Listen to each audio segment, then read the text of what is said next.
नमस्कार। जैसा कि कल के वीडियो में मैंने बताया था कि हम सब स्पिरिचुअल बीइंग हैं और इस बॉडी में एक्सपीरियंस करने आए हैं जीवन के विविध सुख दुख तकलीफ आराम जो कुछ भी है। जैसा कि कहा गया है, बिन पद चले सुनई बिन काना और कर विद कर्म करई विद नाना। तो जो ईश्वर है, जो आत्मसत्ता है, जो आत्म तत्व है, वो एक्सपीरियंस कैसे करे तरह तरह की चीज़ों को, अनुभवों को। इसके लिए बॉडी का टूल, एक एपरेटस निर्माण किया गया है।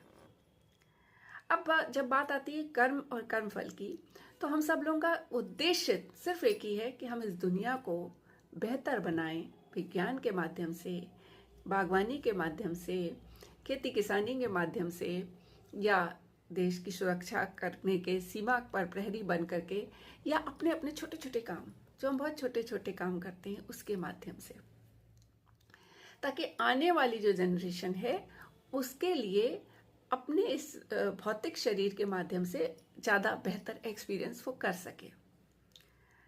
इसमें ये भी आ सकता है कि हम YouTube के माध्यम से क्या कर रहे हैं, हम क्लास में पढ़ा कैसे रहे हैं, या फिर हम जो है अपने दोस्तों से कैसे बातचीत कर रहे हैं, उनको कैसे प्रसन्न कर रहे हैं। ये सब कर्म में आ जाता है। अब अगर हम कर्म की बात थोड़ा डीपली देखते हैं, तो कर्म जो है वो हम सब लोगों का एक मूलभूत स्वभाव होता है, क्योंकि हम उसी पर्पस, मूलभूत स्वभाव इसलिए क्योंकि हम उसी टाइप की लाइफ एक्सपीरियंस करने आए हैं। हम एक्सपीरियंस करने आए हैं थोड़ा सा आलसीपन, थोड़ा बहुत खा लिया पी लिया, शाम को चौपाल में बैठाए, थोड़ी देर गप्पे मार ली और मस्त सो गए।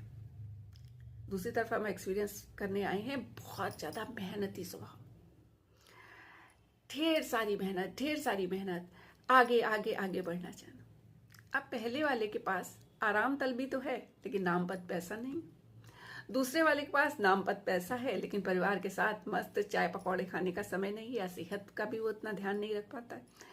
तो दुख आता है तुलना से। पहले वाले को लगता है कि दूसरा वाला सुखी है, दूसरे वाले को लगता है पहला वाला सुखी, और दोनों अपने मूल स्वभाव के विपरीत जाने का प्रयास करते हैं।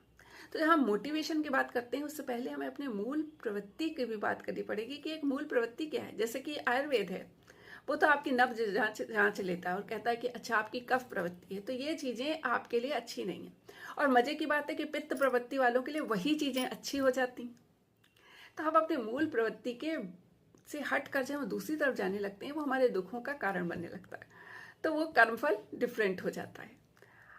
अब आगे की बात कल एक शादी के पंडाल में, जहां पर एक व्यक्ति बैठकर हिसाब किताब लग रहा है।